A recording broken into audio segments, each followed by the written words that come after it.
Topic આપણે પૂરો કરી નાખીએ એટલે એક ટોપિક આપણો રહી જાય જે કાલે પૂરો થઈ જાય, બરાબર ને મારા દીકરા? એટલે આ ચેપ્ટરની કાલે પૂર્ણાહુતિ જાહેર થઈ જાય મારા દીકરા.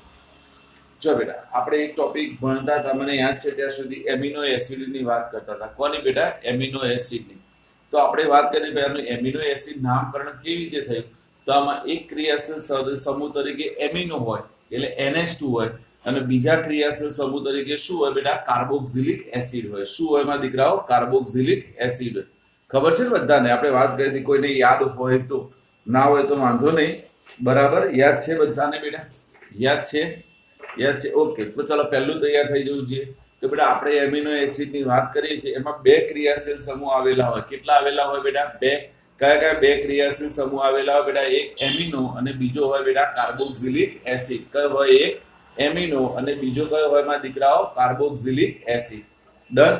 ચાલો હવે આપણે એક કોષ્ટક તૈયાર કરવા કીધું હતું તમને, JEE અને નીટ માટે મેં કીધું કે IMP છે, બરાબર?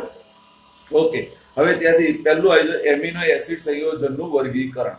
તો જો બેટા અહીંયા સમજી લો બેટા કે એમિનો એસિડ સંયોજન એટલે ઓકે બેટા, જો ધ્યાન આપો બેટા બધા.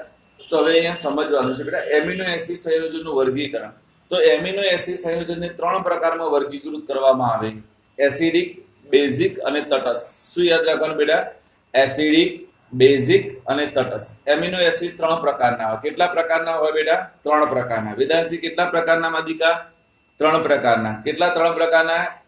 એસિડિક, બેઝિક અને તટસ્થ. ડન માં દીકરાઓ? જો બેટા એસિડિક ક્યારે હોય?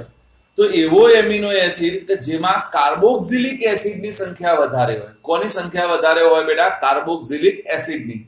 તો જેમાં કાર્બોક્સિલિક એસિડ સમૂહની સંખ્યા વધારે હોય એ એસિડિક હોય. તો ચલો, મને બેઝિક અને તટસ્થ ના આવડે, કોણ મને કહેશે બેઝિક કોને કહેવાય? હા, જેમાં એમિનો NH2 ની સંખ્યા વધારે હશે એને આપણે શું કહીશું બેટા? બેઝિક કહીશું. અને જેમાં કાર્બોક્સિલિક એસિડ અને એમિનો બંને સમાન હોય એ કેવા હશે બેટા? તટસ્થ હશે. કેવા હશે બેટા? તટસ્થ. બોલો, ખબર પડી ગઈ? હું હજુ કહું છું બેટા, એકદમ સરળ ટોપિક છે આજનો ટોપિક. એકદમ મજાનો ટોપિક છે. ખાલી સાંભળજો તો કોઈને વાંચવું નહીં પડે, એટલો મજાનો ઇન્ટરેસ્ટિંગ ટોપિક છે બેટા. બરાબર? તો ચલો, પહેલા બધાને આવડી ગયું. ચલો, કોણ કહેશે બેટા એમિનો એસિડના કેટલા પ્રકાર બેટા? વિશાલ, કેટલા પ્રકાર એમિનો એસિડના માં દીકરા?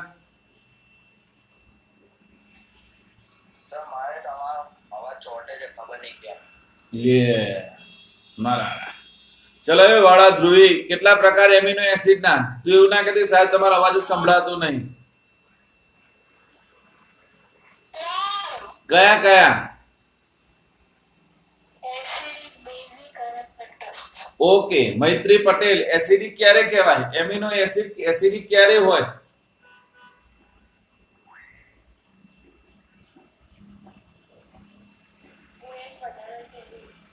OH?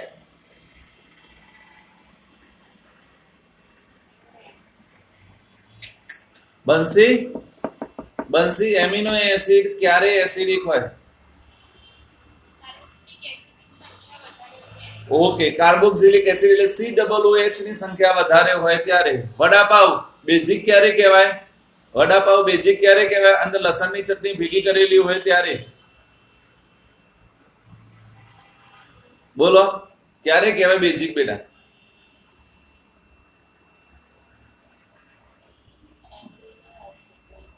એમિનો એસિડ ની સંખ્યા વધારે ના હોય બેટા. એમિનો એસિડ ની તો વાત ચાલે છે મારા દીકરા. તો એમાં એમિનો એસિડ ની સંખ્યા વધારે ક્યાંથી આવી મારા દીકરા?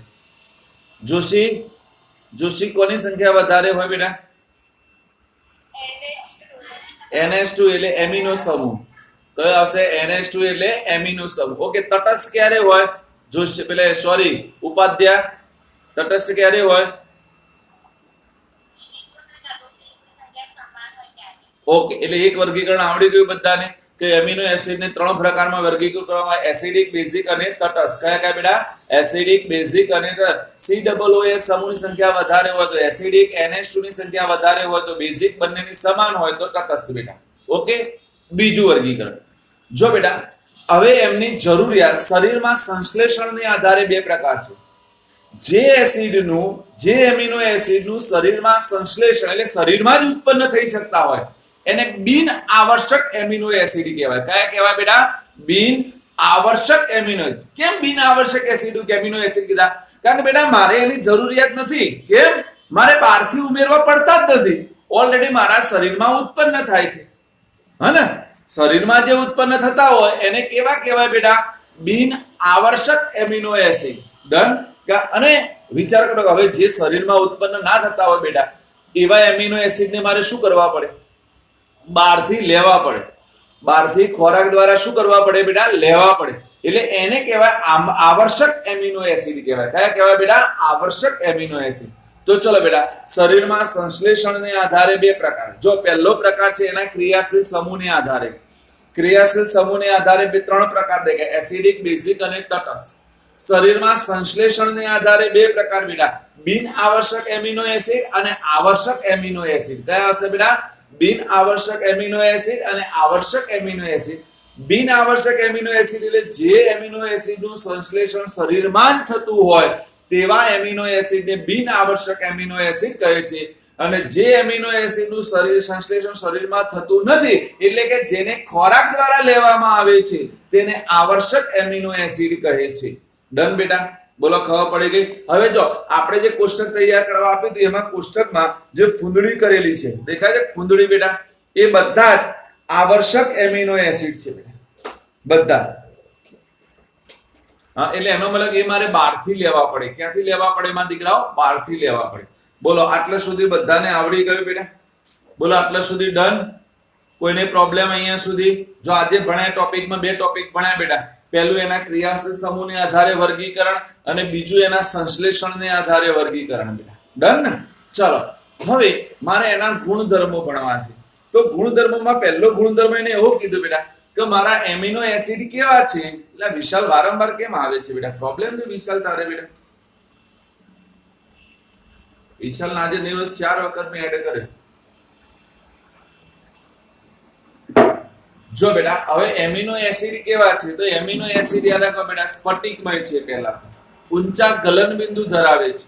બરાબર? એક તો કેવા છે બેટા? સ્ફટિકમય છે, ઊંચા ગલન બિંદુ ધરાવે છે અને સામાન્ય રીતે રંગવિહીન છે. કેવા છે? સામાન્ય રીતે રંગ. પેજ ટર્ન કરો તો પહેલી બીજી લાઈનમાં બે વાક્યો હશે બેટા. જો ચેક કરો, રંગવિહીન છે, સ્ફટિકમય છે અને ઊંચા ગલન બિંદુ ધરાવતા શું છે બેટા? એમિનો એસિડ છે. હવે સમજજો બેટા, હું તમને હવે જે સમજાવું છું એને બહુ સમજવા જેવું છે. હા, જો બેટા હવે અહીંયા એસિડ પણ છે અને બેઝ પણ છે એકમાં જ. સપોઝ આપણે સમજવાનો પ્રયત્ન કરીએ તો એનું સ્ટ્રક્ચર હું દોરું તો એક સામાન્ય દોરું બેટા. અહીંયા CH2 લઈ લો, એક બાજુ COOH, બીજી બાજુ બેટા NH2 છે. બરાબર? તો બેટા અહીંયા એવું ના થાય બેટા કે આપણે એવું ભણીએ COOH એસિડ નો ગુણધર્મ શું બેટા? પ્રોટોન દાન કરવાનું. શું છે બેટા? પ્રોટોન દાન કરે. બેઝ નો ગુણધર્મ શું બેટા? પ્રોટોન સ્વીકારે. પ્રોટોન શું કરે બેટા? સ્વીકાર. તો એનો મતલબ આનું મારું આયનીકરણ થાય તો મને આવું મળે COO- અને H+ થાય. તો આ H+ અહીંયા જતો રહે બેટા તો મને આવું સ્ટ્રક્ચર પણ બને કે ના બને? NH3+ CH2 COO-. બોલો, આવું સ્ટ્રક્ચર બને કે ના બને બેટા? કારણ એકમાં એસિડ એ શું કરશે? પ્રોટોનનું દાન કરશે. બેઝ પ્રોટોનનો શું કરશે બેટા? સ્વીકાર કરશે. શું કરશે બેટા? સ્વીકાર. તો એનો મતલબ એક જ એમિનો એસિડ ઉપર ધન વીજભાર અને ઋણ વીજભાર બંનેનું નિર્માણ થશે. થશે બેટા? કયા વીજભારનું નિર્માણ? પણ કાયદેસર તટસ્થ જ રહેશે. કેમ? જેટલો ધન વીજભાર છે એટલો શું છે બેટા? ઋણ વીજભાર છે. તો કાયદેસર શું રહેશે બેટા? તટસ્થ રહેશે. આવા આયનને ઝ્વિટર આયન કહેવાય. યાદ રાખજો, આવા આયનને કયો આયન કહેવાય બેટા? Zwitter ion. યાદ રાખો, ઝ્વિટર આયન એટલે શું? આપણને આવો બેટા આ પેરેગ્રાફમાંથી પ્રશ્ન પૂછાય તો આપણે કન્ફ્યુઝનમાં નહીં આવી જવાનું. ફરીથી કહું છું બેટા, આ પેરેગ્રાફમાંથી મને આવો પ્રશ્ન પૂછાય કે ઝ્વિટર આયન એટલે શું તો આપણે સમજાવવાનું કે એમિનો એસિડમાં બે ક્રિયાશીલ સમૂહ આવેલા છે, NH2 અને COOH. જેમાં COOH એ એસિડિક હોવાથી પ્રોટોનનું દાન કરે છે, જ્યારે NH2 બેઝ હોવાથી તે પ્રોટોનનો સ્વીકાર કરે છે. માટે એમિનો એસિડમાં ધન વીજભાર અને ઋણ વીજભારનું નિર્માણ થાય છે. છતાં પણ એમિનો એસિડ તટસ્થ હોય છે. આવા આયનને ઝ્વિટર આયન કહે છે. બોલો, આવડી જાય કે ના આવડી જાય બેટા? હું હજુ કહું છું બેટા, આજની વાક્ય રચના એટલી સિમ્પલ અને સોબર છે બેટા કે તમે સાંભળો ને તો ફરી વાંચવી નથી પડે એવી છે વાક્ય રચના. આજે બધા પ્રશ્નો એવા છે મારા દીકરા. મેં કીધું ને આ ચેપ્ટરમાં 12મા માટે હવે જે ચેપ્ટરો બાકી છે ને એમાં એવી જ વસ્તુ ઉડાડી દીધી છે કે જે તમારા માટે સૌથી અઘરી હતી બેટા, જે ઉડાડી દીધી. એટલે હું ફરી કહું છું બેટા, તો તમે જો થોડી મહેનત કરશો તો આ વખત તમારી પાસે એવો ચાન્સ છે બેટા કે તમે હાઈએસ્ટ પર્સન્ટેજ લાવી શકો છો બેટા. હા, ચાન્સ છે, પર્સન્ટેજ કહું છું, પર્સન્ટેજ રેન્કમાં કોઈ ફેર નહીં પડે. આ પર્સન્ટેજ રેન્કમાં તો શું છે, જે હોશિયાર છે હોશિયાર જ રહેવાના, એટલે પર્સન્ટેજ રેન્ક નહીં બદલાય, પર્સન્ટેજ બદલાઈ જશે. શું બદલાઈ જાય બેટા? પર્સન્ટેજ બદલાઈ જાય. એટલે ભવિષ્યમાં જયારે જોબ લેવા જશો ને ત્યારે તમારી પાછળની કેટેગરી વાળા જે લોકો હશે કાં તો આગળની કેટેગરી વાળા લોકો હશે એમના તમારી સાપેક્ષમાં પર્સન્ટેજ ઓછા હશે, એટલે તમારું જે મૂલ્યાંકન છે એવું વધારે થશે એમની સાપેક્ષમાં બેટા. આ બધું સમજવાનું છે. તમને બહુ નાની લાગે પણ આ બહુ મોટી વસ્તુઓ છે મારા દીકરા, બરાબર? તો જયારે એડમિટ આપણે કઈ જગ્યાએ ઉભા રહીએ ને જોબ લેવા માટે ત્યારે જે એક માર્ક્સનો 0.1 માર્ક્સનો તફાવત હોય ને એ કામ કરી જાય બેટા. અને હું હજુ કહું છું બેટા, જેટલા લોકો એન્જિનિયરિંગમાં છે એમના માટે એક સારા સમાચાર છે કે નવું એન્જિનિયરિંગ ડિપાર્ટમેન્ટ ઇન્ડિયામાં આવી રહ્યું છે, જે અત્યારે ઓનલી ફોર આખા વર્લ્ડમાં કેનેડામાં જ ચાલે છે, બરાબર? ક્લાઉડ કોમ્પ્યુટર કંઈક છે કોર્સ, મને હજુ આ ડિટેલમાં માહિતી નથી, કાલ હું વાંચતો હતો એટલે કાલ મારા ધ્યાનમાં આવી છે, બરાબર? કદાચ કહીશ તમને બધાને. હું એવું માનીશ કે જેટલા લોકો એન્જિનિયરિંગમાં છે એને જોઈન કરે બેટા. રીઝન એનો છે કે ઇન્ડિયામાં અત્યારે છે નહીં, એની ડિમાન્ડ આખા વર્લ્ડમાં વધારે છે. જો તમે ઇન્ડિયામાં શરૂ થાય તમે પહેલી જ બેચના સ્ટુડન્ટ હો બેટા, અને જો તમે એને સારી પરફોર્મન્સ કરી નાખ્યું તો એનો મતલબ તમારી સિક્યોર જોબ થઈ ગઈ બેટા, અને ફોરેનની કોઈ પણ કન્ટ્રીમાં મળી શકે છે તમને, બરાબર? એટલે તમારા માટે સારા સમાચાર છે. બીજો છે બેટા, અત્યારે સૌથી સારામાં સારો જો કોમ્પ્યુટરમાં હોય તો અત્યારે હું રિસર્ચ કરું છું, એટલા માટે B2 માટે એની એડમિશન લેવું છે, એટલા માટે હું રોજ રિસર્ચ કરું છું કોમ્પ્યુટરમાં. તો અત્યારે સૌથી સારામાં સારું B2 કયું કહેતા આપણે? Hacking computer. એના કયા કયા આવે બે બેટા? એક હેકિંગ સિક્યોર કરવાનો અને એક હેક કરવાનો. હા, એક હેકિંગ સિક્યોર કરવાનો ને એક હેક કરવાનો. કારણ B2 માં મારો ઈરાદો છે કે હેકિંગમાં જ મોકલવું, બરાબર? કારણ કે મેં દેખેલું કોઈ પણ કંપની વાળા છે એ હેકિંગ સિક્યોર કરવા વાળી પેનલ્ટીને રાખે છે, અને એની સેલરી 1 લાખથી સ્ટાર્ટ થાય છે બેટા. સ્ટાર્ટિંગ સેલરી 1 લાખ રૂપિયા છે. જેને શું કહેવાય કે એ કંપનીના ડેટા હોય ને બેટા એને સિક્યોર કરવા માટે એક એનો ઓપરેટર રાખવો પડે, નકર શું થાય, કોઈ ડેટા ચોરી જાય બેટા, હે ને? અને એક એવો વ્યક્તિ રાખે કે જેને ફ્રોડ કરવું છે, એ આ બધા હેકિંગ ઉઠાવવા માટે રાખે, હે ને? હમણાં તમને ના કહો, વર્લ્ડની દવાની મોટી કંપની ડોક્ટર રેડ્ડી, જે મોટી ફાર્માસ્યુટિકલ કંપની છે બેટા, એના જેટલી મોટી કોઈ ફાર્માસ્યુટિકલ કંપની નથી, એના બધા જ ડેટા હમણાં લીક કરી નાખ્યા હતા એક જણાએ. તો તાત્કાલિક એનું 52 દેશોમાં દવાનું ઉત્પાદન બંધ કરવું પડ્યું, અને એને એક જ દિવસમાં 1000 કરોડ રૂપિયાનું નુકસાન થયું. એક જ દિવસમાં ઉત્પાદન બંધ કર્યું તો એ કંપનીને 1000 કરોડ રૂપિયાનું નુકસાન થયું. એટલે તમે સમજી શકો છો, હા ને? એટલે હું બધાને કહું છું બેટા, કોર્સ એવા પસંદ કરો કે જેથી આપણી લાઈફ એકદમ સિક્યોર થઈ જાય બેટા, બરાબર ને?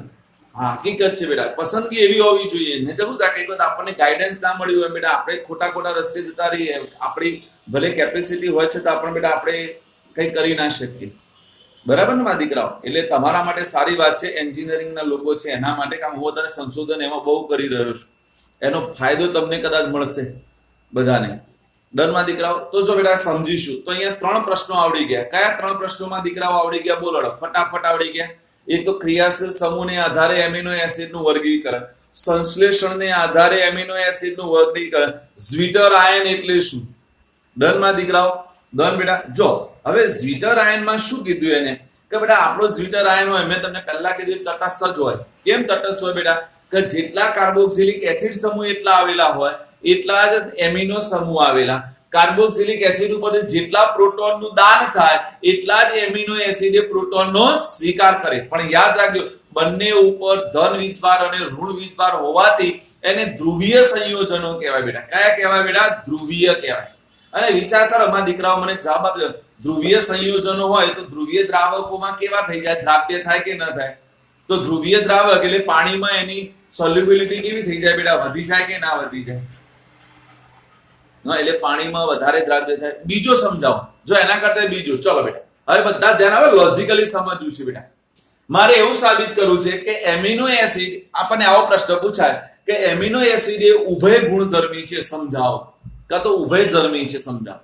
તો બેટા દેખો આમાં બે ક્રિયાશીલ સમૂહ કયા કયા એસિડિક અને બેઝિક. તો એનો મતલબ કે બેટા આપણે એમિનો એસિડની એસિડ સાથે પ્રક્રિયા કરીએ તો આમાંનો કયો સમૂહ જોડાશે? એમિનો સમૂહ જોડાશે. અને બેઝ સાથે પ્રક્રિયા કરીએ તો કયો સમૂહ જોડાશે બેટા? કાર્બોક્સિલિક એસિડ જોડાશે. એટલે એનો મતલબ એમિનો એસિડ એસિડ સાથે પણ પ્રક્રિયા કરી શકે અને બેઝ સાથે પણ પ્રક્રિયા કરે. તો આપણે ભણીને આવેલા કોઈની એસિડ અને બેઝ બંને સાથે પ્રક્રિયા થાય તો એને કયા કહેવાય બેટા? ઉભયધર્મી કહેવાય. કયા કહેવાય બેટા? ઉભયધર્મી. જેમ પાણી, આપણે ખબર પાણી ઉભયધર્મી છે. તો પાણીની જો એસિડ સાથે પ્રક્રિયા કરવામાં આવે તો પાણી પોતે બેઝ તરીકે વર્તે અને પાણીની બેઝ સાથે પ્રક્રિયા કરવામાં આવે તો પાણી પોતે એસિડ તરીકે વર્તે. દરમાં દીકરાઓ તો ચોથો પ્રશ્ન મને આવડી ગયો કે બેટા ઝ્વિટર આયન અથવા એમિનો એસિડ એ ઉભયધર્મી છે સમજાવો. તો આવડી જાય કે ના આવડી જાય? આપણે લખવાનું કે ભાઈ ઝ્વિટર આયન અથવા તો એમિનો એસિડમાં બે ક્રિયાશીલ સમૂહ આવેલા છે, કાર્બોક્સિલિક એસિડ અને એમિનો. બરાબર. કાર્બોક્સિલિક એસિડ એ બેઝ સાથે પ્રક્રિયા કરે છે જ્યારે એમિનો એ એસિડ સાથે પ્રક્રિયા કરે છે. એટલે કે ઝ્વિટર આયન અથવા તો એમિનો એસિડ એસિડ અને બેઝ બંને સાથે પ્રક્રિયા કરી શકે તો હોવાથી તેને શું કહે છે બેટા? ઉભયધર્મી કહે છે. તો ચલો આ પણ પ્રશ્ન બધાને આવડી ગયો માં દીકરાઓ? આવડી ગયો. હું હજુ કહું છું બેટા આજનો ટોપિક એટલો મજાનો છે કે સન્ડે ની મોર્નિંગ આપણા માટે બહુ સારી લાગે એવો ટોપિક છે બેટા. બહુ સારો ટોપિક છે. બરાબર. હા, કારણ કે તમે એક વખત ધ્યાન આપશો બેટા તો સારું ગેરંટી મારી શકું વાંચવાની જરૂર નહીં પડે એવા ટોપિક છે આજના બેટા. બરાબર. કારણ કે બેટા એકદમ ઈઝી છે. કારણ કે આપણે એટલું બધું હેવી તૈયાર કરીને આવ્યા છે ને એટલે આપણને આ બધું સરળ લાગે. હા ને, તકલીફ એ છે કઈક વખત શું થાય કે આપણે એટલું એક્સ્ટ્રીમ લેવલનું તૈયાર કર્યું ને એટલે આ બધા ટોપિક આપણને સરળ લાગે. તો ચલો ત્યાં સુધી બધાને ખબર પડી ગઈ બેટા. હવે એક પેરેગ્રાફ એવો છે, જો ધ્યાન આપો બેટા, હું દરેક પેરેગ્રાફનું અલગ અલગ પ્રશ્નમાં વિભાજન કરીને તમને સમજાવું છું મારા દીકરા. કારણ કે આપણને પ્રશ્નો પૂછાવાના છે. આખો પેરેગ્રાફ નથી પૂછવાનો કાં તો આખો ટોપિક નથી પૂછવાનો. જો બેટા અહીંયા આલ્યા આજે લોકો બહુ જાય છે આવે છે જાય છે આવે છે. સન્ડે મોર્નિંગમાં શું છે કે લોચા છે લે. હા સાહેબ વહેલા ઉઠ્યા હોય તો કઈ કોઈ પ્રેશર નિર્માણ થાય તો જવું પડે ને તા એમ પછી પાછા આવવું પડે. એવું જ નહીં લ્યા. આ વિશાલ્યો તો કેટલી વખત જોઈન થશે. આજે વિશાલાને મેં 10 વખત જોઈન કર્યો છે. વિશાલ આ કોણ અવાજ કરે છે આવું?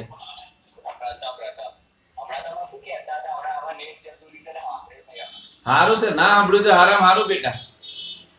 સાંભળીએ તો કે તૈયાર કરવું પડે, ના સાંભળે તૈયાર ના કરવું પડે બેટા. એ તો કેટલું સારું કહેવાય એમાંથી. તો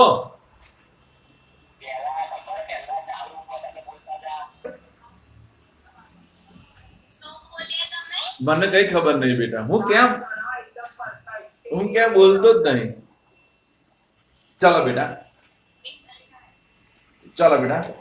જો બેટા હવે નામ છે ગાયસિન. નામ યાદ રાખો, ગાયસિન. બરાબર. જો ગાયસિન એક એવો કુદરતી એમિનો એસિડ છે બેટા. જો સમજો તો ગાયસિન સિવાયના બધા જ કુદરતી એમિનો એસિડ, ફરીથી કહું છું બેટા, ગાયસિન સિવાયના બધા જ કુદરતી એમિનો એસિડ, બરાબર. જો આપેલો જે પેરેગ્રાફ નંબર ઉપરથી બીજા નંબરનો છે દેખજો બેટા. એ એસિડ અને બંને આપ્યું છે બેટા. ગાયસિન સિવાયના બધા જ કુદરતી એમિનો આલ્ફા એમિનો એસિડ સંયોજનોમાં આલ્ફા કાર્બન પરમાણુ પર અસમ કાર્બન હોવાથી તે પ્રકાશ ક્રિયાશીલ હોય છે. અંડરલાઈન કરજો બેટા. મોસ્ટ ઇમ્પોર્ટન્ટ વાક્ય તો ગાયસિન સિવાયના તમામ એમિનો એસિડમાં આલ્ફા એમિનો એસિડ સંયોજનનો આલ્ફા કાર્બન પરમાણુ અસમ હોવાને કારણે તેઓ પ્રકાશ ક્રિયાશીલ સંયોજનો છે અને આ બધા ડી અને એલ સ્વરૂપ અસ્તિત્વ ધરાવે છે. કારણ કે આપણે ખબર પ્રકાશ ક્રિયાશીલ હોય તો ડી અને એલ. હવે ડી અને એલ, કેપિટલ ડી અને કેપિટલ એલ નો મતલબ જુદો છે. ફરીથી કહું છું બેટા, એમાં તમારો એમિનો સમૂહ કઈ બાજુ આવેલો છે એ પ્રકારે ભાવ. બરાબર ને? એ સૈદ્ધાંતિક હોય. કયું હોય બેટા? સૈદ્ધાંતિક. સ્મોલ ડી અને સ્મોલ એલ એ પ્રાયોગિક હોય બેટા, જેને પોલારીમીટર ટ્યુબમાં નક્કી કરવામાં આવે. કોના વડે બેટા? પોલારીમીટર ટ્યુબમાં નક્કી કરવામાં આવે. જો હવે એના પછી પણ અંડરલાઈન કરો. મોટા ભાગના કુદરતી એમિનો એસિડ સંયોજનો એલ વિન્યાસ દર્શાવે છે. એલ એમિનો એસિડ નો મતલબ તમને બધાને ખબર છે કે NH2 સમૂહ ડાબી બાજુએ લખીને નિરૂપિત કરવામાં આવે છે. ડનમાં દીકરાઓ. આ તો આપણને ખબર છે બેટા. એટલે જો બેટા અહીંયા પૂછાય તો કુદરતમાંથી મળતા એમિનો એસિડની પ્રકૃતિ અથવા તો પ્રકાશ ક્રિયાશીલતા વિશે સમજાવો. કુદરતમાંથી મળતા એમિનો એસિડની પ્રકાશ ક્રિયાશીલતા વિશે સમજાવો તો આ પેરેગ્રાફ આવશે કે ગ્લાયસિન સિવાયના તમામ એમિનો એસિડમાં આલ્ફા એમિનો એસિડ એ કેવા હોય છે બેટા? પ્રકાશ ક્રિયાશીલ હોય છે. એટલે ડી અને એલ બંને સ્વરૂપ ધરાવે છે. બરાબર બેટા? પણ મેક્સિમમ કુદરતી એમિનો એસિડ છે એ કયો હોય બેટા? L amino acid. એટલે NH2 કઈ બાજુ આવેલો હોય બેટા? ડાબી બાજુ. બોલો આવડી જાય કે ના આવડી જાય? ઓકે, હવે બધાનું ધ્યાન અહીંયા બોર્ડ તરફ હોવું જોઈએ. આવડી જશે મને ખબર છે એટલા માટે તરત આવડી જવું જોઈએ. કારણ કે આપણે બેટા મને યાદ છે ત્યાં સુધી પોલિએસ્ટર ભણીને આવ્યા છે અને પોલિએસ્ટર ભણેલા છો તો આ વસ્તુ બધાને ખબર હોવી જોઈએ. જો ધ્યાન આપજો બેટા. ચલો, હું NH2 CH2 COOH વત્તા NH2 ફરીથી H2N CH COOH અને અહીંયા લઈ લો CS. મેં બે જુદા જુદા એમિનો એસિડ લીધા છે. એમાં પહેલો છે એ ગ્લાયસિન છે અને બીજો છે બેટા એ એલેનાઇન છે. આ છે ને એ ગ્લાયસિન છે, ગ્લાયસિન, અને આ છે એ એલેનાઇન છે, એલેનાઇન. ચલો બેટા મને બધા સમજાવશે તમારામાંથી. આપણે આવું ભણીને આવ્યા હતા દીપા બેટા કે બેટા અહીંયા રહેલો COOH અને અહીંયા રહેલો NH2 એમાંથી કોણ દૂર થાય? કોણ મને કહેશે કયો અણુ દૂર થાય?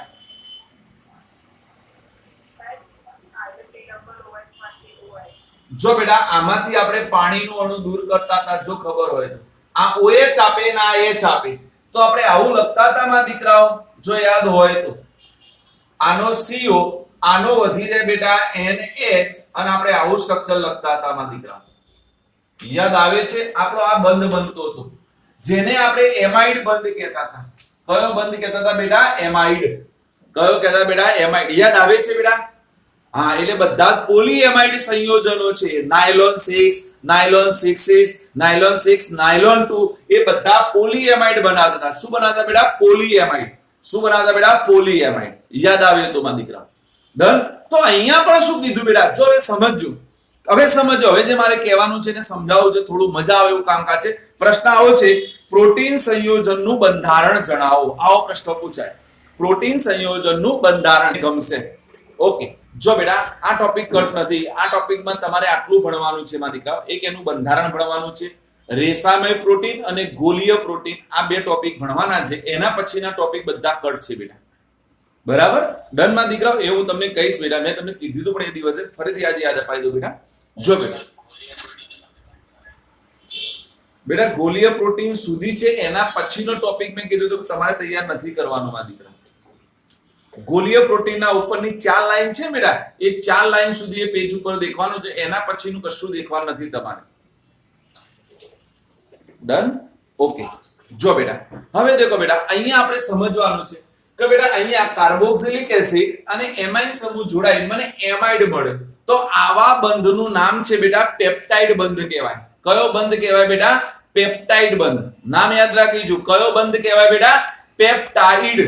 યાદ રાખજો કયો બંધ કહેવાય બેટા? મન પેપ્ટાઇડ. ના હોય તો ચોપડીમાં નામ લખ્યું છે દેખો એટલે ખબર પડી. અને આવી જો લાંબી સાંકળ સંકળાયેલી હોય આ બે જોડ્યા તો પેપ્ટાઇડ કહેવાય. આવા 3 જોડીએ તો ડાયપેપ્ટાઇડ કહેવાય. 4 જોડીએ તો ટ્રાયપેપ્ટાઇડ કહેવાય. 5 જોડીએ તો ટેટ્રાપેપ્ટાઇડ કહેવાય. પણ વધારે જોડી દઈએ તો એને પોલીપેપ્ટાઇડ કહેવાય. શું કહેવાય બેટા? પોલીપેપ્ટાઇડ. અને આખી સાંકળ બને એટલે આને પેપ્ટાઇડ સાંકળ પણ કહેવાય. કઈ કહેવાય બેટા? પેપ્ટાઇડ સાંકળ કહેવાય. શું કહેવાય બેટા? પેપ્ટાઇડ સાંકળ. તો આપણને પહેલા ખબર હોવી જોઈએ કે સાહેબ પેપ્ટાઇડ બંધ શું છે, પેપ્ટાઇડ સાંકળ શું છે. બોલો ખબર પડી ગઈ બધાને બેટા? તો યાદ રાખવાનું કે શું આવશે તો બે એમિનો સમૂહ જે છે બે જુદા જુદા સંયોજનો છે એમાં રહેલા કાર્બોક્સિલિક એસિડ અને એમિનો વચ્ચે પ્રક્રિયા થઈ પાણીનો અણુ દૂર થાય છે અને એમાઇડ બંધ બને છે. આ એમાઇડ બંધને પેપ્ટાઇડ બંધ કહે છે. બોલો આવડી ગયું? શું આવશે બોલો? બે જુદા જુદા શું આવશે બેટા? બોલો કાં તો બે સમાન. શું આવશે બેટા? બે જુદા જુદા કાં તો બે સમાન એમિનો એસિડ સંયોજનોમાં કાર્બોક્સિલિક એસિડ અને એમિનો સમૂહ વચ્ચે રાસાયણિક પ્રક્રિયા થઈ પાણીનો અણુ દૂર થાય છે અને એમાઇડ સંયોજનો પ્રાપ્ત થાય છે. આ પ્રક્રિયાથી બનતા બંધને પેપ્ટાઇડ બંધ કહે છે. કયો બંધ કહેવાય બેટા? પેપ્ટાઇડ. તો મગજમાં ક્લિયર? પેપ્ટાઇડ બંધ એટલે શું માં દીકરાઓ? બોલો. તો કાર્બોક્સિલિક એસિડ અને એમિનો વચ્ચે પ્રક્રિયા થઈને એમાઇડ બંધ બનવાની પ્રક્રિયાથી જે બંધ બને એને પેપ્ટાઇડ બંધ કહેવાય. અને જો આવી બંધની સાંકળ રચાય તો એવી સાંકળને પેપ્ટાઇડ સાંકળ કહેવાય. કઈ સાંકળ કહેવાય બેટા? પેપ્ટાઇડ સાંકળ. કારણ આપણે ખબર બેટા પોલિમર બનાવવો હશે તો આવા અસંખ્ય અણુઓને ધ્યાનમાં લેવા પડશે. એક અણુ ચાલે નહીં. તો એ વખત જે સાંકળ રચાય એને પોલીપેપ્ટાઇડ સાંકળ અથવા પેપ્ટાઇડ સાંકળ પણ કહે છે. બોલો, આવડી જાય કે ના આવડી જાય માં દીકરાઓ? ખબર પડી? ઓકે, ચલો માં દીકરાઓ આવી જાઓ. જો હવે બધા દીકરાઓ મારે સમજવાનું છે. હવે 4-5 શબ્દો છે એને સમજવા છે માં દીકરાઓ. જો એક પેરેગ્રાફ આવો આપ્યો છે એમાં આવું લખેલું છે. ઉદાહરણ તરીકે જ્યારે ગ્લાયસીન કાર્બોક્સિલિક સમૂહ એલાઇન ના એમિનો સમૂહ સાથે જોડાય ત્યારે આપણને ડાયપેપ્ટાઇડ ગ્લાયસીએમાઇન એલેનાઇન મળે છે. મળે બેટા? જે મેં અહીંયા ઉદાહરણ બતાવ્યું છે તમને. આ જે મળે એ ગ્લાયસીન એલેનાઇન કહેવાય. ડાયપેપ્ટાઇડ એટલે શું? હવે જો આને સમજાવું છું માં દીકરાઓ. જો ડાયપેપ્ટાઇડમાં આટલું સમજજો, નકર કોઈ તમને બનાવી જશે. બનાવી જશે. 1 મિનિટ. ઓકે, પ્રશ્ન અહીંયા શરૂ થાય છે. ચલો વચ્ચે થોડું હસવાનું શરૂ. જો બેટા અહીંયા દીપાલ દેખી લો બેટા. બધા ધ્રુવથી બધા નજર અહીંયા. જો બેટા આપણે આ એક એમિનો એસિડ અને આ બીજો એમિનો એસિડ લીધો. આનાથી મને જે આ મળ્યો એને બેટા ડાયપેપ્ટાઇડ નામ એને આપેલું છે ચોપડી વાળાએ. જો નામ આપેલું છે બેટા ડાયપેપ્ટાઇડ. ડાયપેપ્ટાઇડ કેમ નામ આપ્યું? તો બે એમિનો એસિડ સંયોજનો જોડાય અને તમને એક સંયોજન મળે તો એને ડાયપેપ્ટાઇડ કહેવાય. એટલે એનો મતલબ ડાયપેપ્ટાઇડ સંયોજનો પેપ્ટાઇડ બંધ એક હોય. પેપ્ટાઇડ બંધ એક હોય પણ એમિનો એસિડ કેટલા હોય? 2 હોય. જો દેખાય છે બે એમિનો એસિડ સંયોજનો જોડાયા અને આપણને ડાયપેપ્ટાઇડ બનાવ્યા. આ ડાયપેપ્ટાઇડમાં તમારો પેપ્ટાઇડ બંધ તો એક જ થયો કે ના થયો માં દીકરાઓ? પેપ્ટાઇડ બંધ કેટલો થયો માં દીકરાઓ? 1 થયો. હા, હવે જો આ ડાયપેપ્ટાઇડ સાથે હજુ એક એમિનો એસિડ જોડાય બેટા તો શું બનાવે? ટ્રાયપેપ્ટાઇડ બનાવે. શું બનાવે બેટા? ટ્રાય.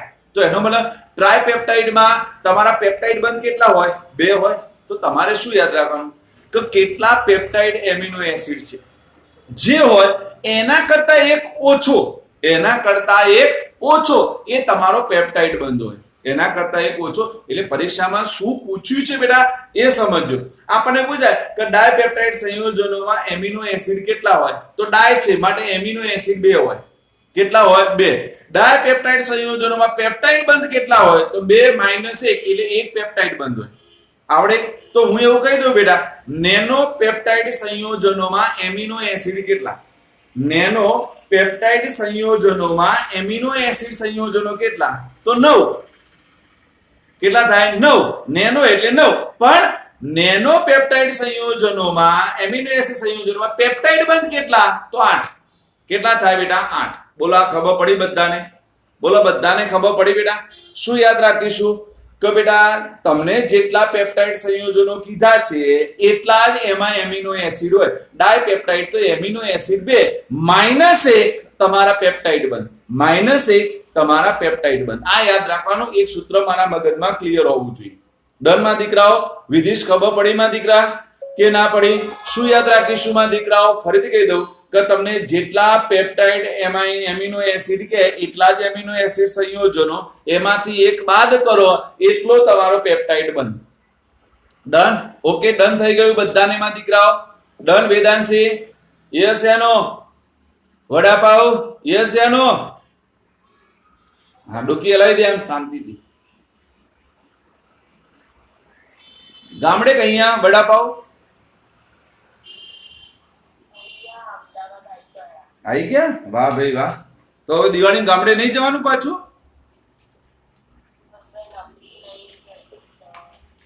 એવું બેટા? ઓકે, ચલો બેટા હવે જો હવે એક અંડરલાઈન કરો અહીંયાથી. જો આવું આપ્યું છે બેટા, અંડરલાઈન કરો. એમિનો એસિડ સંખ્યા 10 કરતા વધુ હોય ત્યારે નિપજોને પોલીપેપ્ટાઇડ કહે છે. કે એમિનો એસિડ મારા 10 કરતા વધારે હોય. મળ્યું બેટા? આવું આપેલું છે. ટેટ્રાપેપ્ટાઇડ, પેન્ટાપેપ્ટાઇડ અથવા હેક્સાપેપ્ટાઇડ. એની નીચેની લાઈન બેટા કે મારા એમિનો એસિડની સંખ્યા 10 કરતા વધારે હોય તો એને પોલીપેપ્ટાઇડ કહેવાય. શું કહેવાય બેટા? પોલીપેપ્ટાઇડ. તો એનો મતલબ જો ડાયપેપ્ટાઇડ, ટ્રાયપેપ્ટાઇડ, ટેટ્રાપેપ્ટાઇડ, પેન્ટાપેપ્ટાઇડ, હેક્સાપેપ્ટાઇડ, સેપ્ટાપેપ્ટાઇડ, ઓક્ટાપેપ્ટાઇડ, નેનોપેપ્ટાઇડ, ડેકાપેપ્ટાઇડ અને પછી પોલીપેપ્ટાઇડ. પછી શું થઈ જાય બેટા? પોલીપેપ્ટાઇડ. બોલો ખબર પડી કે ના પડી? ડેકા સુધી બરાબર છે, ડેકા ઉપર જાય એટલે આપણે એને શું બોલવાનું બેટા? પોલીપેપ્ટાઇડ. શું બોલવાનું બેટા? પોલીપેપ્ટાઇડ. ડન? ડન માં દીકરાઓ? ઓકે. એના પછી પણ આવી જાઓ, અંડરલાઈન કરો, મોસ્ટ ઇમ્પોર્ટન્ટ. એક પોલીપેપ્ટાઇડમાં 100 કરતા વધુ એમિનો એસિડ અવશેષો હોય છે જેનું આણ્વીય દળ 10,000 યુનિફિલ માસ કરતા વધુ હોય તો તેને પ્રોટીન કહે છે. હવે વિચાર કરો બેટા. હવે જેને આપણે પ્રોટીન શબ્દ વાપરીએ છીએ બેટા, એ પ્રોટીન શબ્દ શું છે એનું અહીંયા અર્થઘટન આપ્યું છે કે પ્રોટીનનું મોલેક્યુલર માસ બેટા 10,000 યુનિફિલ માસ કરતા પણ વધારે હોય. કેટલું હોય બેટા? તો એનો મતલબ કે એમાં કેટલા જ પોલીપેપ્ટાઇડ સંયોજનો હોય. ઢગલાબંધ હોય કે ના હોય બેટા? હોય કે ના હોય? પણ એનો એક અપવાદ પણ છે. એવું નથી કે દરેક વખત આટલું હોવું જરૂરી નથી બેટા. આપણા શરીરમાં રહેલો ઇન્સ્યુલિન એક અપવાદ છે. છેલ્લી લાઈનમાં અંડરલાઈન કરી નાખો બેટા. ઇન્સ્યુલિન જેવા પ્રોટીનનું સુસ્પષ્ટ બંધારણ ધરાવે જેમાં 51 એમિનો એસિડ સંયોજનો છે. મળ્યું બેટા બધાને? ઇન્સ્યુલિન અપવાદ છે બેટા. ઇન્સ્યુલિન 51 જ એમિનો એસિડ ધરાવતો હોવા છતાં પણ એને પ્રોટીન જ કહેવાય બેટા. બાકી પ્રોટીન કદી આટલું ઓછું આણ્વીય દળ કાં તો ઓછા એમિનો એસિડ ધરાવે નહીં બેટા. ડન? કારણ નિયમ કીધું છે 100 કરતા વધારે તો એમિનો એસિડ હોવા જ જોઈએ. પ્રોટીનની આવશ્યક અને પર્યાપ્ત શરતમાં 100 કરતા વધારે એમિનો એસિડ હોવા જોઈએ અને એનો આણ્વીય દળ 10,000 યુનિફિલ માસ કરતા વધારે હોવું જોઈએ. પણ મારો ઇન્સ્યુલિન એવો છે કે જેનું આણ્વીય દળ પણ ઓછું છે અને એમાં રહેલા એમિનો એસિડ પણ ઓછા છે. એટલે આપણને આવો અપવાદ પૂછાય માં દીકરા. બોલો આવડી જાય બધાને બેટા? આવડી જાય. તો ચલો આપણે આ પેરેગ્રાફમાંથી શું તૈયાર કર્યું? આટલું તૈયાર કર્યું. જો સમજાવો તો પછી આખું સમરી પણ આપું છું બધાની બેટા. જો સમજો તમે બધા તો મારા પાસે જે એમિનો એસિડ સંયોજનો છે એમાંથી પહેલા એમિનો એસિડમાંથી કાર્બોક્સિલિક એસિડ અને બીજા એમિનો એસિડમાંથી એમિનો સંયોજનો વચ્ચે પ્રક્રિયા થઈ બેટા, પાણીનો અણુ દૂર થાય છે અને એમાઇડ બંધ બને છે. આ એમાઇડ બંધનું નામ આપ્યું પેપ્ટાઇડ બંધ. અને જો આવી સાંકળ ચાલતી રહે બેટા તો એને કહેવાય પેપ્ટાઇડ સાંકળ. કઈ કહેવાય બેટા? પેપ્ટાઇડ સાંકળ. અને જો બે એમિનો એસિડ સંયોજનો જોડાઈને બનાવે એને ડાયપેપ્ટાઇડ કહેવાય. કેટલા કહેવાય? ડાય. 3 એમિનો એસિડ સંયોજનો જોડાય તો ટ્રાયપેપ્ટાઇડ, 4 જોડાય તો ટેટ્રાપેપ્ટાઇડ, 10 જોડાય તો ડેકાપેપ્ટાઇડ, 11 જોડાય તો પછી એને પોલીપેપ્ટાઇડ કહેવાય. શું કહેવાય બેટા? પોલીપેપ્ટાઇડ.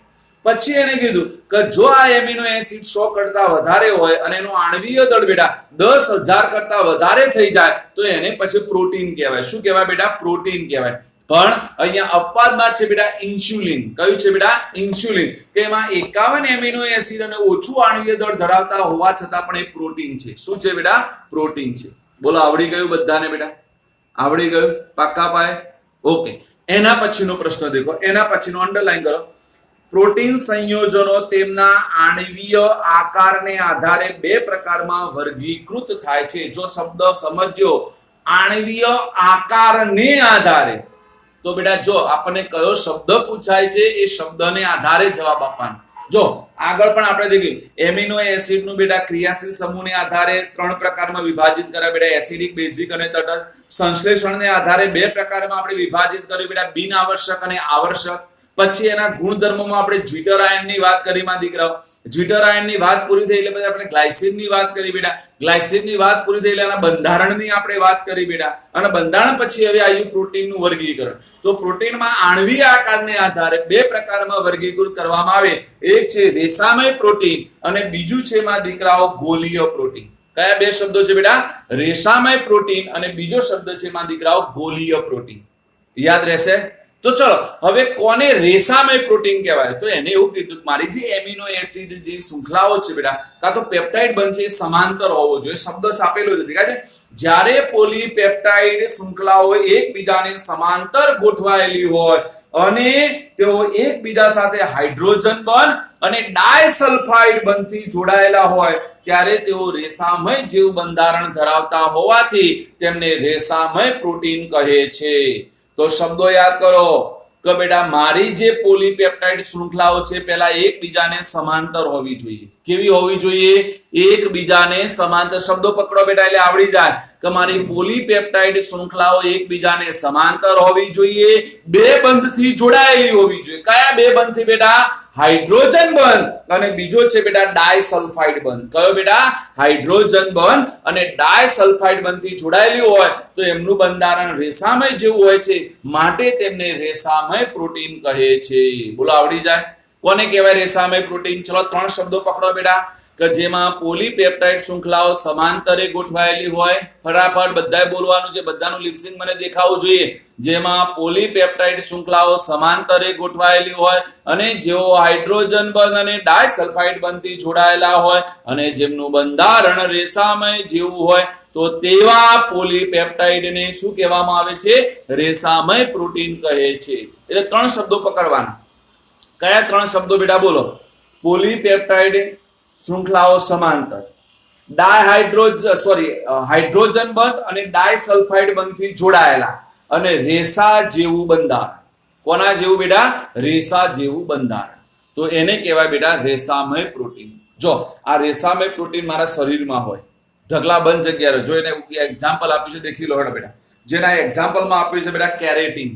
કોણ આપ્યું છે બેટા? કેરેટીન.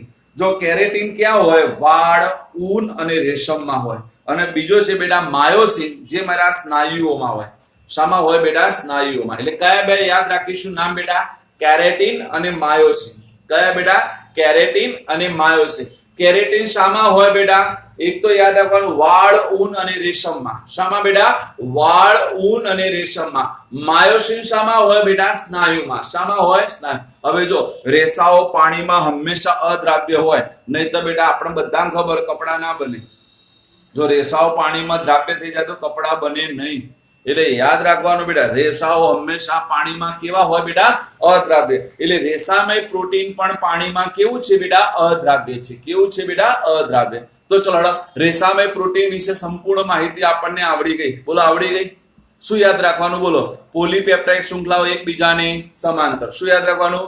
પોલીપેપ્ટાઇડ શૃંખલાઓ એકબીજાને સમાંતર, હાઇડ્રોજન બંધ અને ડાયસલ્ફાઇડ બંધથી જોડાયેલા અને બંધારણ રેસામય જેવું. બંધારણ રેસામય જેવું. પાણીમાં કેવા? અદ્રાવ્ય. પાણીમાં કેવા? અદ્રાવ્ય. ઉદાહરણ તરીકે કેરેટીન અને માયોસિન. કયા બેટા? કેરેટીન અને માયોસિન. કેરેટીનમાં કોણ કોણ? કેરેટીન શામાં જોવા મળે બેટા? વાળ, ઊન અને રેશમમાં. માયોસિન શામાં જોવા મળે? સ્નાયુઓમાં. આવડી ગયું. બોલો આવડી જાય કે ના આવડી જાય મારા દીકરાઓ? ડન. હવે ચલો આપણે દેખીએ બેટા ગોલીય પ્રોટીન. શું દેખીએ બેટા? ગોલીય. જ્યારે પોલીપેપ્ટાઇડ શૃંખલાઓ વળીને ગોળાકાર સ્વરૂપમાં ફેરવાય. યાદ રાખો બેટા, જ્યારે પોલીપેપ્ટાઇડ શૃંખલાઓ વળીને ગોળાકાર સ્વરૂપમાં ફેરવાય અને ગોલીય આકાર બનાવે તો એવા પ્રોટીનને કેવો? ગોલીય પ્રોટીન સંયોજનો કહે છે. આમાં બીજું કશું યાદ રાખવાનું નથી. ગોલીય પ્રોટીન પાણીમાં દ્રાવ્ય. શું યાદ રાખવાનું? ગોલીય પ્રોટીન પાણીમાં દ્રાવ્ય. એમાં કયા કયા યાદ રાખવાના છે બેટા? ઇન્સ્યુલિન અને આલ્બ્યુમિન. બરાબર. નામ બોલતો ધ્રુવી, નામ બોલતો. ઇન્સ્યુલિન પછી બીજું નામ શું છે? આલ્બ્યુમિન. શું બોલા બેટા? આલ્બ્યુમિન. ડન. ઓકે. બોલો. પ્રોટીનમાં આટલા સુધી તૈયાર કરવાનું છે. ચલો પ્રોટીનના બધા પ્રશ્નો એક વખત ફરીથી યાદ કરી લો ઘરડામાં દીકરાઓ. પ્રોટીન આખું મગજમાં ક્લિયર હોવું જોઈએ. આખું ફરીથી યાદ કરાવું છું. બધાનું ધ્યાન મારી તરફ હોવું જોઈએ. પહેલા તો પ્રોટીનમાં બે ક્રિયાશીલ સમૂહ આવેલા હોય મારા દીકરા. કયા બે ક્રિયાશીલ સમૂહ આવેલા? બોલો. કાર્બોક્સિલિક એસિડ અને એમિનો. બધાએ બોલવાનું, એટલે જેટલા લોકો બોલશે એટલા લોકોનું એટલું ક્લિયર થઈ જશે. બેટા પ્રોટીનમાં બે ક્રિયાશીલ સમૂહ આવેલા, કાર્બોક્સિલિક એસિડ અને એમિનો. આ ક્રિયાશીલ સમૂહને આધારે એના ત્રણ પ્રકાર: એસિડિક, બેઝિક અને તટસ્થ. જો કાર્બોક્સિલ સમૂહની સંખ્યા વધારે હોય તો એસિડિક, NH2 સમૂહની સંખ્યા વધારે હોય તો બેઝિક, બંનેની સંખ્યા સમાન હોય તો એને શું કહેવાય બેટા? તટસ્થ. જો એમિનો એસિડનું સંશ્લેષણ મારા શરીરમાં થતું હોય તો એને બિન આવશ્યક એમિનો એસિડ કહેવાય, જેને મારે બહારથી લેવાની જરૂર પડે નહીં, કારણ ઓલરેડી મારા શરીરમાં ઉત્પન્ન થાય છે. પણ જો આ એમિનો એસિડ મારા શરીરમાં સંશ્લેષણ ન થાય તો એને મારે ખોરાક દ્વારા લેવા પડે, તો એને કહેવાય બેટા આવશ્યક એમિનો એસિડ. શું કહેવાય બેટા? આવશ્યક એમિનો એસિડ. બીજું, એમિનો એસિડ બધા ઘન સ્વરૂપે હોય, સ્ફટિકમય સ્વરૂપમાં હોય, ઊંચા ગલન બિંદુ ધરાવે, રંગવિહીન હોય. શું હોય બેટા? રંગવિહીન. બીજું આપણે કીધું કે ભાઈ એમિનો એસિડમાં શું કરશે તો કાર્બોક્સિલ સમૂહ એ પ્રોટોનનું દાન કરશે, એમિનો સમૂહ એ પ્રોટોનનું શું કરશે બેટા સ્વીકાર કરશે, એના કારણે બંને ઉપર વીજભારનું નિર્માણ થશે અને આવા વીજભારિત આયનને બેટા ઝ્વિટર આયન કહેવાય. શું કહેવાય બેટા ઝ્વિટર આયન કહેવાય. શું કહેવાય ઝ્વિટર આયન.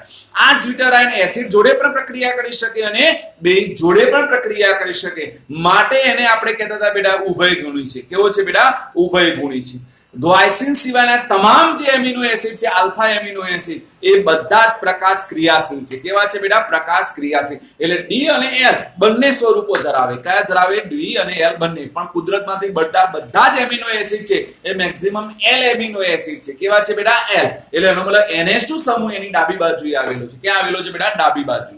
ડન. ચલો હવે બે એમિનો એસિડ લઈએ તો પહેલાનો કાર્બોક્સિલિક એસિડ અને બીજાનો એમિનો સમૂહ જોડાય એમાઇડ સંયોજનો બનાવે. આ એમાઇડ સંયોજનોને જે બંધ બને છે એને પેપ્ટાઇડ બંધ કહીએ છીએ. કયા બંધ કહીએ બેટા પેપ્ટાઇડ બંધ.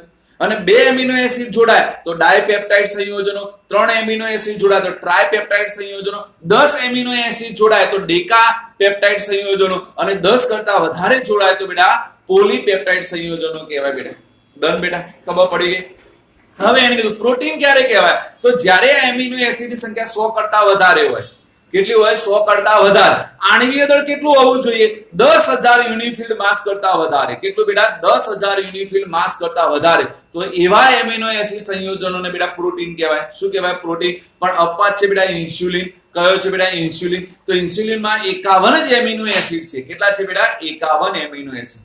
આણ્વીય આકારને આધારે એના બે પ્રકાર બેટા રેસામય પ્રોટીન અને ગોલીય પ્રોટીન. કયા બેટા રેસામય પ્રોટીન અને ગોલીય પ્રોટીન. રેસામય પ્રોટીન કોને કહેવાય તો પોલીપેપ્ટાઇડ શૃંખલાઓ સમાંતર ગોઠવાયેલી હોય, હાઇડ્રોજન બંધ અને ડાયસલ્ફાઇડ બંધથી જોડાયેલી હોય અને એમના બંધારણ રેસાઓ જેવું હોય તો એને રેસામય પ્રોટીન કહેવાય. એમાં બે યાદ રાખવાના બેટા કેરેટીન અને માયોસિન. કેરોટીન ક્યાં છે વાળ, ઊન અને રેશમમાં, માયોસિન આપણા સ્નાયુઓમાં.